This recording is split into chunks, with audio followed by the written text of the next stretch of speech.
it's meant to be, it'll be, it'll be. Baby, just let it be.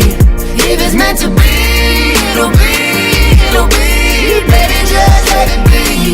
Alright, yo, damn, that shit stretched out. Yeah, someone requested me to make a video on, you know, me describing the way. Hi. That's my girlfriend. Wife. Me describing what happened when I seen X and his body at the memorial.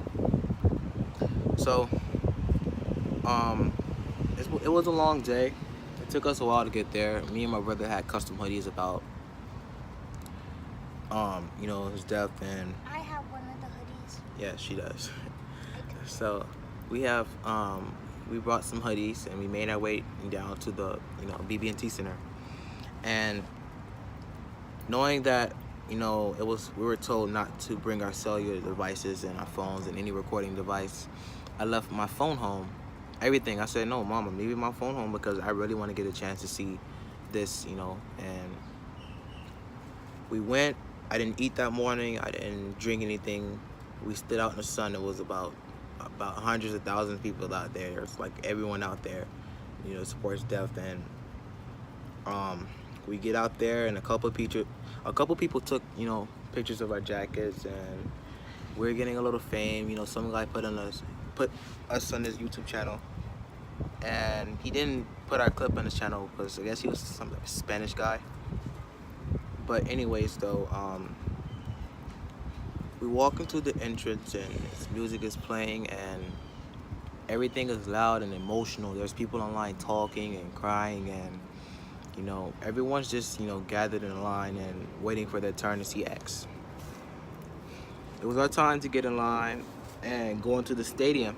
We go into the stadium, and I walk in the stadium. I see a bunch of flowers, and the line is big ass zigzag inside of the stadium, and everyone waited their turn to see him. So I have a big anxiety attack going on. My heart's beating, you know, my head's racing and my blood's rushing, and I have a big ass anxiety attack. So I go in there and I see his body there on the stage, and my heart dropped, and I just couldn't believe anything. You know, I see him laying there, and I couldn't stare that long because it really touched me, it really bothered me. And I hold it back a lot of tears because I started to think, you know, what if that was someone close to me, like my family or my, you know, my babe, my dad, or my mom, or somebody. So I found myself every now and then like tippy-toeing and looking at him in the casket, and he was there. He was really there.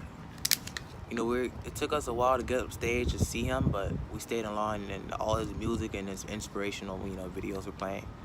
So about time, I see this guy with red hair and beads going on stage, and every fan comes from the left entrance, and like, I guess the celebrities come from the right, and they're like sitting up there in this one spot in the stands, because I thought everyone was going to sit down, but no, we were in line.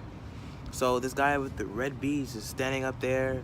He was hooded at first. He took off his hoodie, and I see him turn around, and all that jewelry is flashing. I'm like, I told my brother, that's Loyati. And shit, I believed it was him because all the jewelry I saw and all his hair was red and everything. And yeah, so not only did he come up there once, he came up there twice, and to say his goodbyes and everything, and it was just emotional. And I saw No Jumper out there. No Jumper was out there himself, and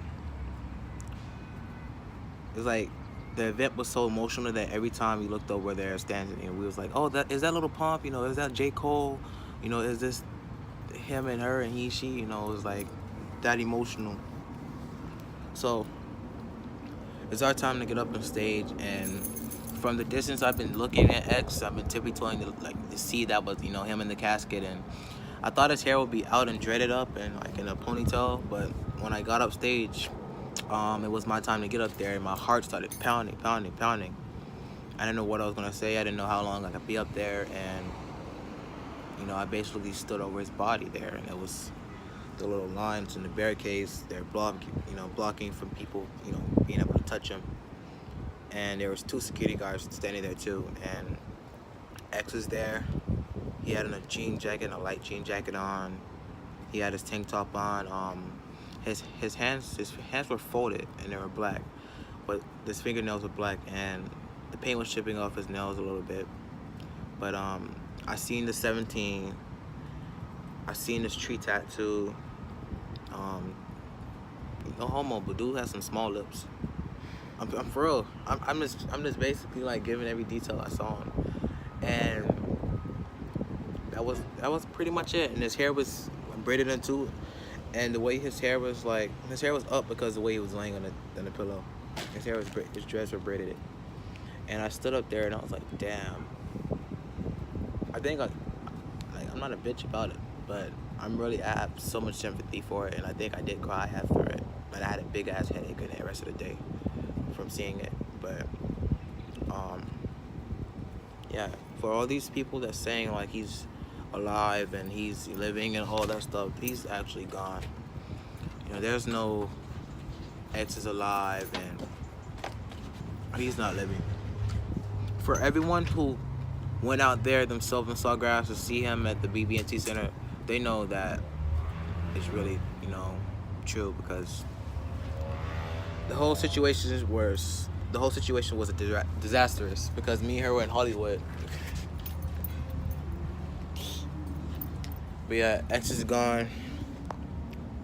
I seen him myself. It was a black casket, a black dark casket. I seen his little brother too. He was crying.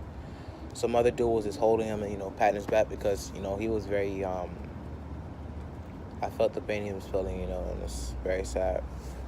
But, you know, long live Jay.